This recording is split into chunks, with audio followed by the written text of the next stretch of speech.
Assalamualaikum warahmatullahi wabarakatuh. Bismillahirrahmanirrahim. Allahumma sholli ala Muhammad wa ala ali Muhammad. Jumpa lagi di UPI Channel. Teman-teman, kali ini kita akan membaca sirah atau sejarah dari Wali Songo. Langsung saja. Sebelumnya silahkan dukung kami di UPI Channel untuk terus insyaallah menebarkan dakwah Islam, entah itu dari segi sejarah, fikih, dan sebagainya. Ya teman-teman, saat ini di Indonesia merupakan negara terbanyak pemeluk Islamnya.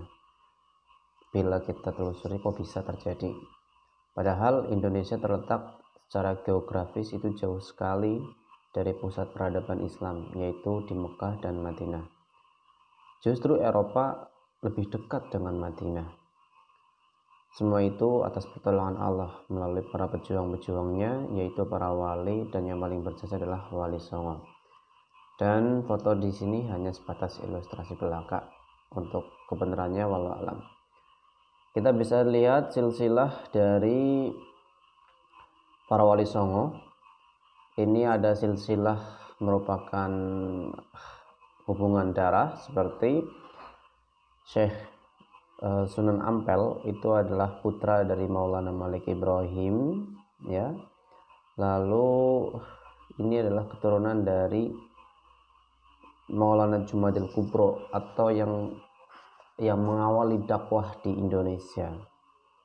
Nah, di sini ini adalah merupakan keturunan dari Rasulullah.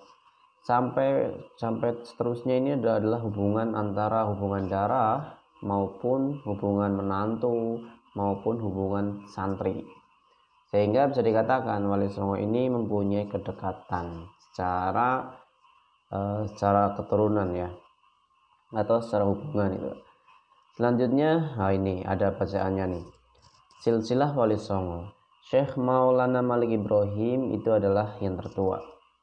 Sunan Ampel adalah anak dari Maulana Malik Ibrahim. Sunan Giri adalah keponakan Maulana Malik Ibrahim, yang berarti juga sepupu Sunan Ampel. Sunan Bonang dan Sunan Derajat adalah anak Sunan Ampel. Sunan Kalijaga merupakan sahabat sekaligus murid Sunan Bonang. Sunan Muria anak Sunan Kalijaga. Sunan Kudus adalah murid Sunan Kalijaga. Sunan Gunung Jati adalah sahabat para sunan lain kecuali Maulana Malik Ibrahim yang lebih dahulu meninggal. Ini bisa dilihat peta wilayahnya. Jadi kebanyakan Wali Songo itu ada di Jawa Timur, ya, Jawa Tengah, dan yang terakhir ada di Jawa Barat, satu Syekh atau Sunan Gunung Jati. Selanjutnya kita membaca yang pertama adalah yang tertua, yaitu Sunan Gresik. Nama lain beliau adalah Maulana Malik Ibrahim atau dengan julukan kakek bantal atau Syekh Maghribi. Wilayah dakwah ini di Gresik, Jawa Timur.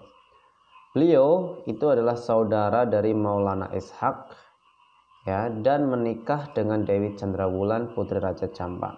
Beliau wali yang pertama datang ke Jawa pada 1404 Masehi. Beliau berasal dari Samarkand, yaitu di daerah Asia Kecil. Beliau membangun pondok pesantren di Leran, Gresik. Syekh Maulana Malik Ibrahim wafat pada tahun 1419 Masehi dan dimakamkan di Gapura Wetan, Gresik, Jawa Timur. Selanjutnya Sunan Ampel. Nama lain beliau adalah Raden Rahmat. Wilayah dakwahnya di daerah Ampel Denta atau Surabaya, wafat di 1467 Masehi. Hubungannya itu adalah dengan beliau yang sebelumnya adalah putra dari Sunan Gresik. Raden Rahmat diperkirakan lahir pada awal abad ke-15 di Campak. Raden Rahmat datang ke Jawa sebelum tahun 1446 Masehi. Di Ampel Denta, beliau itu mendirikan pesantren yang merupakan pesantren tertua di Jawa. Beliau merupakan perancang pembangunan Masjid Demak. Selain itu, beliau wafat pada tahun 1467 Masehi. Makamnya terletak di Masjid Ampel atau sekitar Masjid Ampel, Surabaya. Selanjutnya Sunan Giri. Sunan Giri nama lainnya adalah Raden Paku. Wilayah dakwahnya itu selatan Gresik. Hubungannya adalah keponakan dari Sunan Gresik. Sunan Giri adalah putra dari Maulana Ishaq. Jadi mempunyai dua putra tadi ya, itu Maulana Ishaq juga melahirkan seorang sunan. Beliau merupakan murid dari Sunan Ampel.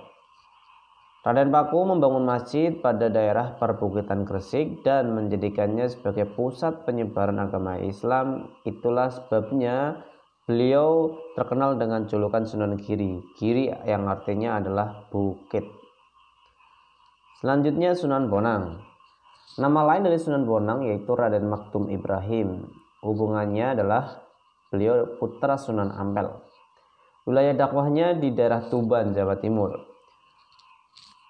Beliau diperkirakan lahir tidak lebih dari tahun 1465 Masehi. Sunan Bonang sangat besar peranannya dalam pendirian kerajaan Islam Demak. Beliau dianggap sebagai pencipta gending pertama dalam rangka mengembangkan Islam di pesisir Jawa. Beliau berdakwah sampai akhir hayatnya dan wafat sekitar tahun 1525 Masehi. Selanjutnya Sunan Kalijaga. Nama lainnya adalah Raden Syahid. Wilayah dakwah di daerah Demak, Jawa Tengah. Beliau adalah murid dari Sunan Bonang.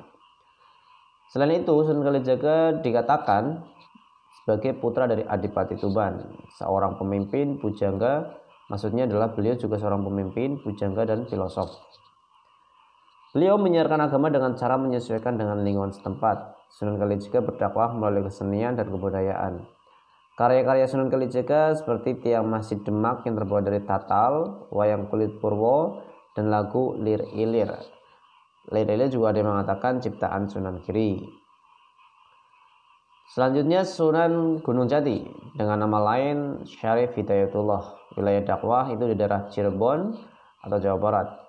Hubungannya beliau adalah sahabat semua sunan tadi ya. Wafat 1568 Masehi. Sunan Gunung Jati mengembangkan putri dari Nyai Rara Santang. Ini bukan mengembangkan mungkin ya. Atau Syarifah Mudaim. Beliau adalah pendiri Kesultanan Cirebon. Sunan Gunung Jati berangkat ke Jawa pada tahun 1470. Beliau membangun pesantren di Pasumbangan Gunung Jati. Terus Sunan Derajat, nama lainnya adalah Raden Qasim. Wilayah dakwah di daerah Lamongan, Jawa Timur. Hubungannya beliau adalah putra Sunan Ampel. Beliau masih bersaudara dengan Sunan Bonang, hanya beda ibu. Oleh ayahnya, Raden Qasim diberi tugas untuk berdakwah di daerah sebelah barat Gresik, yaitu daerah antara Gresik dan Tuban. Pesantren Sunan Derajat bertempat di Desa Derajat, Kecamatan Pacitan, Lamongan. Terus Sunan Kudus, nama lainnya adalah Ja'far Shodiq. Wilayah dakwah di daerah Kudus atau Jawa Tengah. Beliau adalah murid Sunan Kalijaga. Beliau banyak berdakwah di kalangan kaum penguasa dan priyayi Jawa.